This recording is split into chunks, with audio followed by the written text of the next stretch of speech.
19h47 sur Europe 1, alors que le scandale des maisons de retraite est encore dans tous les esprits. Orpea annonce son changement de nom et devient Emeis. Et nous sommes ce soir en direct avec son directeur général, Laurent Guillot. Bonsoir.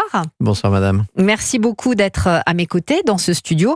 Vous dirigez donc le groupe de maisons de retraite et de cliniques privées qui porte désormais le nom Emeis. Ce changement, qui doit d'ailleurs encore être validé par les actionnaires, ça veut dire on efface tout et on repart à zéro ?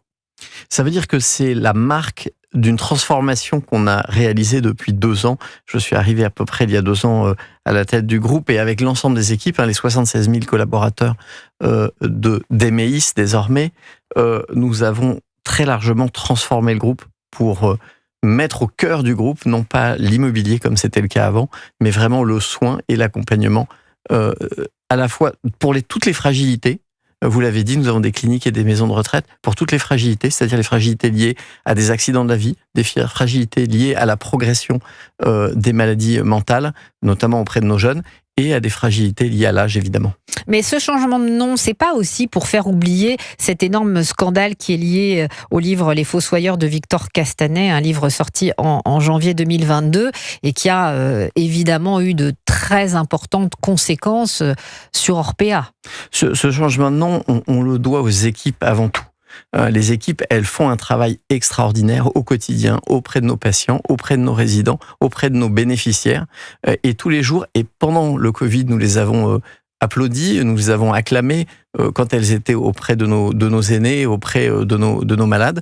Et elles ont continué à travailler malgré la crise, malgré les difficultés. Et elles travaillent encore aujourd'hui. Et moi, je veux leur tirer un grand coup de chapeau. Et je veux aussi leur redonner, à travers ce changement de nom, la fierté de leur travail, parce que c'est un travail bien fait et un travail qui est difficile, un travail qui n'est pas toujours parfait parce que la vie est difficile et l'activité elle-même est difficile, mais un travail qu'ils font avec un engagement sans limite. Tous ces personnels, toutes ces aides-soignantes, j'imagine qu'elles ont très mal vécu les accusations dans le livre de Victor Castanet, puisque on les a qualifiées de maltraitantes, certaines. Tout à fait. Elles ont pris évidemment ça comme une remise en cause de la qualité de leur travail. Alors que dans l'extrêmement grande majorité des cas, et j'allais presque dire la quasi-totalité, c'est un engagement sans faille qu'elles ont au quotidien auprès de nos patients et de nos résidents. Il faut remettre vraiment les choses très claires. Le scandale, c'est aussi et avant tout un scandale financier, un scandale de malversation financière qui est déjà maintenant derrière nous depuis longtemps. Nous avons travaillé depuis 2 ans avec l'ensemble de ces équipes pour remettre le soin et l'accompagnement au cœur, en prenant d'abord des mesures qui ont permis d'améliorer les conditions de vie et de travail de nos collaborateurs. Parce que je ne crois pas qu'on puisse prendre soin de quelqu'un si on est pas en condition, c'est-à-dire si quelqu'un ne prend pas soin de nous, c'est très difficile. Alors quel genre de mesures par exemple ? Ça veut dire des revalorisations salariales, ça veut dire notamment de l'amélioration très très importante des conditions de sécurité, santé, sécurité au travail. Vous savez que les métiers du soin sont le métier le plus accidentogène des métiers de la société, 2 fois plus accidentogène que le BTP. Nous avons énormément travaillé sur ce sujet, évidemment pour être attractif aussi et pour pouvoir embaucher des collaborateurs. Et puis sur le projet médical, les premières actions que nous avons évidemment mis en place des projets de formation, parce que la formation est extrêmement importante et la formation continue pour avoir le meilleur niveau de qualité. Mais nous avons pris aussi des mesures concernant le bien-être de nos patients et nos résidents en remettant le projet médical au cœur avec le professeur Pierre Crolla-Salmon qui nous a aidés, notamment en améliorant les taux d'encadrement, c'est-à-dire on met plus de monde au chevet de nos patients et de nos résidents. C'est-à-dire quel est le taux d'encadrement ? Aujourd'hui, on a des taux d'encadrement qui ont augmenté de 10% par rapport à avant et qui sont plus, j'allais dire, en ligne avec ce que le gouvernement vise à moyen terme pour le secteur qu'avec les pratiques. C'est-à-dire pour un résident, il y a combien ? Il y a environ chez nous entre 0,75 et 0,80 personnel pour s'occuper dans nos établissements, ce qui est bien plus que la moyenne du secteur. On va prendre, si vous le voulez bien, on va prendre en ligne Isabelle qui nous appelle des Landes et qui est aide-soignante. Bonsoir Isabelle. Bonsoir. Vous connaissez très bien ce métier dont on vient de parler, qui est très difficile. Quand vous entendez ce que dit Laurent Guillot, tous ces changements, est-ce que vous pensez que ça peut changer l'image des soignants et l'image plus globalement des EHPAD, des maisons de retraite ? Je pense que le mal est fait. Vous pensez que il n'y a pas de marche arrière? Vous pensez que on ne peut pas retrouver la confiance?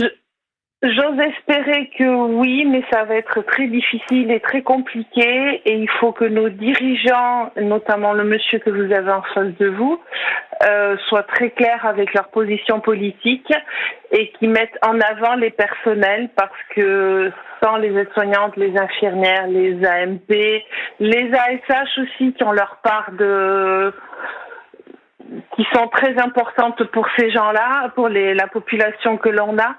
Et il ne faut pas oublier que la population dont on prend soin, c'est nous dans quelques années. Bien sûr. Et ça, je pense que nos dirigeants l'oublient. Vous avez entièrement raison. Et je pense qu'il faut passer l'humain avant l'aspect financier. Ah, ça c'est une question majeure, Isabelle. Vous avez tout à fait raison de la soulever. Justement. Pour le moment, c'est l'argent qui prime avant tout. Moi, j'appelle ça l'économie grise. Alors, écoutez, c'est très bien que vous souligniez ce point. Justement, Laurent Guillot, dans quelle mesure est-ce qu'on peut concilier la qualité des soins et les bénéfices? Parce que malgré tout, vous êtes une entreprise qui a besoin de gagner de l'argent, et vos actionnaires aussi. Alors, je vais d'abord revenir sur la première partie de l'intervention de notre auditrice, avec laquelle je suis 100% d'accord. Et d'ailleurs, le plan de refondation qu'on a mis en place, la première priorité, et la première des priorités, c'est nos équipes, c'est-à-dire les soignants, les personnels. Pourquoi? Et c'est ce que je vous disais juste avant, je pense pas qu'on puisse prendre soin de quelqu'un si quelqu'un prend pas soin de nous. Et ça a été vraiment la priorité numéro 1 de notre plan de refondation. L'entreprise avait des lacunes dans ce domaine. On a procédé à des améliorations salariales, à des formations beaucoup plus importantes. Nous avons également prévu, j'allais dire, des mesures extrasalariales qui permettent d'améliorer les conditions de travail. Comme je le disais, nous avons énormément travaillé sur la santé, sécurité au travail. C'est un métier qui, malheureusement, est trop accidentogène. Et donc, dans quelle mesure on peut concilier la nécessité de gagner de l'argent et le bien-être des patients? L'équilibre financier est une chose qui est importante, parce que sans équilibre financier, on ne peut pas réinvestir, on ne peut pas investir dans la formation, on ne peut pas embaucher du personnel, on ne peut pas faire énormément d'actions d'innovation qui sont nécessaires sur le moyen terme. Et moi, je pense qu'il y a un concept qui est de bénéfice raisonnable, c'est-à-dire permettre à la fois de faire bien notre travail. De toute façon, si on fait pas bien notre travail, et l'histoire l'a montré, ce qui se passe à la fin, c'est une catastrophe qui est à la fois actionnariale et à la fois réputationnelle, et surtout, avant tout, une catastrophe pour nos patients et nos résidents. Mais du coup, faire bien son travail est une condition pour un jour être bénéficiaire, et être bénéficiaire pour réinvestir dans le long terme dans nos activités. Est-ce que, tout à l'heure, elle a commencé, Isabelle, qui est aide-soignante, son intervention en disant « le mal est fait ». Alors, on a très très peu de temps. Qu'est-ce que vous répondez à ça? Alors moi, je suis un chef d'entreprise, donc je considère que rien n'est impossible.